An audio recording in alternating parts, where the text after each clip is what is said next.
Hello everybody, Selage here. There are so many tips about Fortnite, and most of the time they go over the same thing over and over. So I made it my goal to find the best and most unknown tips currently within the game. So, new or old player, these tips are going to benefit you no matter what level of play you are. Don't forget to leave a like, subscribe, and hit the notification bell to be notified when I release new videos. I want to quickly mention that I'm starting to get sick, so my voice might sound a little bit different in today's video. I'm very happy to hear that so many of you are enjoying the GameLeap videos I've shared recently. You have to check them out because not only do they post some of the best Fortnite guides out there, they've also started releasing new guides daily. So go ahead and click the link in the description to check them out. And when I first saw harpoons added to the game, I didn't really think they were that useful. But slowly over time, I've seen players come up with new and even more unique ideas than I could ever think about. And one of the coolest things I've seen with the harpoon is rocket riding somebody, and the person who is on top of the rocket harpooning the person that shot them on the rocket. That way both of you are traveling at the same speed as the rocket, and it can be done in duos or if half of your squad dies. Or you can always have two people carrying rockets and two people carrying harpoons, and you can travel your whole squad across the map super fast. And since we really don't have too much movement in this season, this rocket ride is actually something that can be done in game, and it's probably even a good idea too. Especially when you're outrunning zone and you only have one RPG, you of course can only get one person into zone easily, and the other person who sends the rocket ride is going to end up dying or might have to out heal the storm a lot more than they might want to. So using this rocket ride, it's a great way to move multiple players into zone super quickly. This most recent update, we saw the Slurpee swamp trucks end up coming all over the map. Now what's awesome about this is that they don't give you 25 health or shield like they used to. Instead, they give you 100 health or shield, which is absolutely crazy if you think about it. That means A, you can land on them and immediately get max shield right off the rip without even having to open a chest or loot a house. Or B, you can rotate out of your main POI or rotate from wherever that you land and get that 100 health or shield guaranteed every single game as long as somebody else doesn't come along and break it. Now you guys, I think this is probably one of the best things they've added to Fortnite in a while, and personally I'm a huge fan of making sure there's not as much RNG within a battle royale. It's inevitable to have some, but these new Slurpee swamp barrels, the trucks within Slurpee swamp, and even the swamp itself all give guaranteed shield. And now that these sort of things are making their way all across the map, I absolutely love, and I think is a great option for people just to land on off the rip and get that initial shield. Now that Fortnite actually has a pretty stable loot pool, there's not much that can protect you if you fall down from a high area, such as glider redeploy or shockwaves like we used to have. Luckily, there are a couple of ways that you can take zero fall damage still in Chapter 2. Now, two really well-known ways to negate fall damage is falling into big bushes and falling into water, but they're not the only way that you can save yourself. Recently introduced in Chapter 2 was haystacks and dumpsters as well. Both of those, if you land on top of, will suck you in normally like you were just jumping into them, and it will get rid of all fall damage that you would have taken.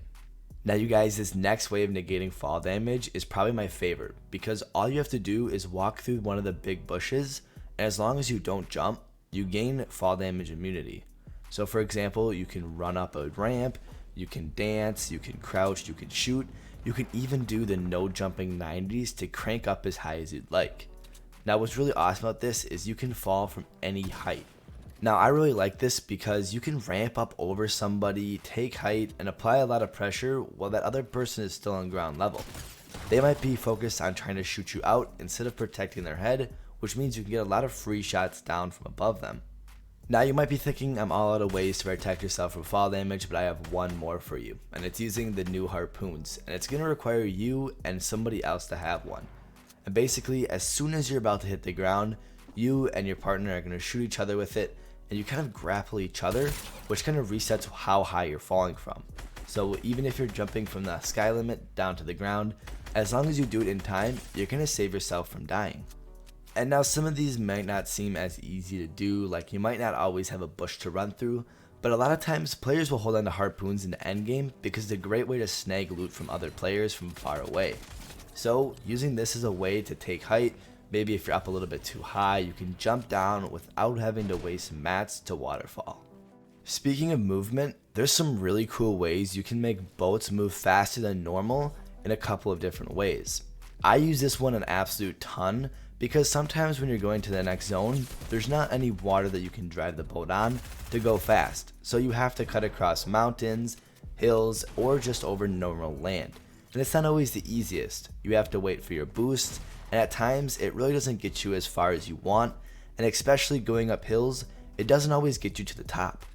So my favorite movement trick is using a boat and shooting the missile at the front of your boat while you're continuing to drive forward. The missile will end up wrapping around and hitting the back of your boat and launching you forward. From there, you also hit your boost at the same time, which sends you flying super fast. If you're on the side of the mountain, it's going to get you to the top really easily, or if you're on flat land or going off the side of the edge, you're going to fly way faster than you would if you were just normally boosting. Now at first glance, this doesn't seem like it's too useful, but there are a couple of situations where it actually makes a huge difference. For example, one of the biggest is if you're in storm. When you're normally boosting, sometimes you're not going fast enough to catch up with zone or outrun zone.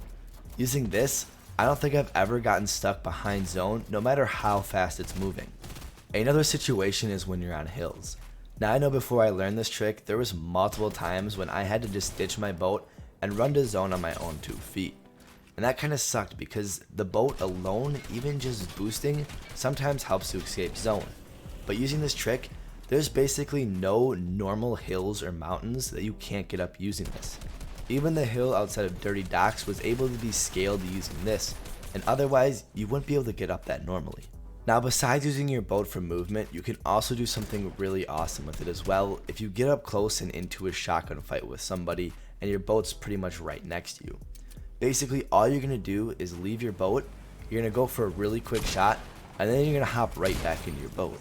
Now you're basically going to rinse and repeat that over and over, and since the time it takes to hop into the boat is 0 seconds, it just happens immediately, it means right after you take your shot, you're going to disappear from where your opponent sees you, and you're going to hop right into your boat, which is going to make it really hard for your opponent to tell what you're actually doing, and it's going to be hard for them to hit you.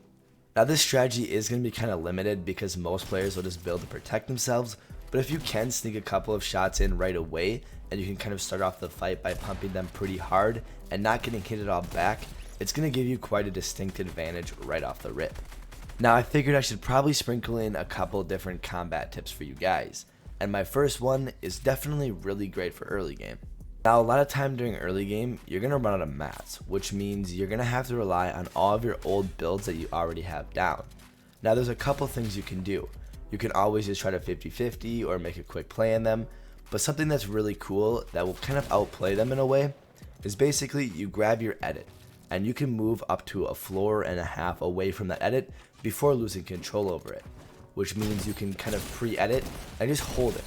You can move across a doorway or around a corner, and as soon as somebody comes, you can then confirm the edit, which will then edit the wall, ramp, or whatever you had. That's going to make your opponent think you're right next to it, which means you can kind of come around from a corner and sneak a free shot off on them. Now if you guys want to sneak shots through somebody's wall, I have this really great picture that illustrates everything that goes into it, and I have to give a big shout out to 1UP Analytics for putting it together. I'm going to link them in the description, and I'm going to put their @ for Twitter up on screen now. Now I'm going to quickly explain this picture to you guys so you understand everything that's going on within it. So basically, the red on the left is when a wall is placed down. That's that initial wall that you're going to come up on an opponent and see. Once that wall is broken, that's the green section. That's the 150 millisecond replace delay, and that's basically the time when your shots are going to sneak through and hit your enemy. Now the red on the right is when that second wall is placed, and that's when the turbo delay is over, and that's when they're going to begin to be protected again. So the green time is the good time.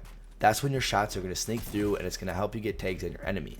So you can see the SMG shot and as well the burst AR shot, but the burst AR shot is only going to hit if the first or second shot within the burst breaks the wall. Otherwise you're not going to get a shot through. Now what surprised me most is you can actually sneak a pistol shot through at the very last second. But you have to have a very fast trigger finger for this to actually happen.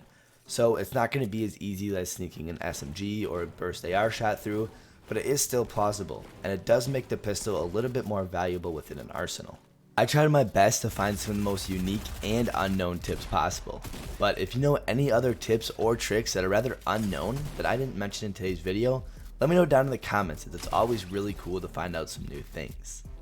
GameLeap stands out from most resources as they focus on keeping all of their courses and content on YouTube updated as much as possible. That way you know you're getting tips that are actually relevant to the current meta in Fortnite, as it changes quite often. Their new YouTube channel already is putting out some great videos that you don't want to miss. Their content is similar to mine. It's built to help you guys get better and improve you guys as much as possible. They're going to be linked in the description and as well on screen now. Head over and subscribe to them to start learning more.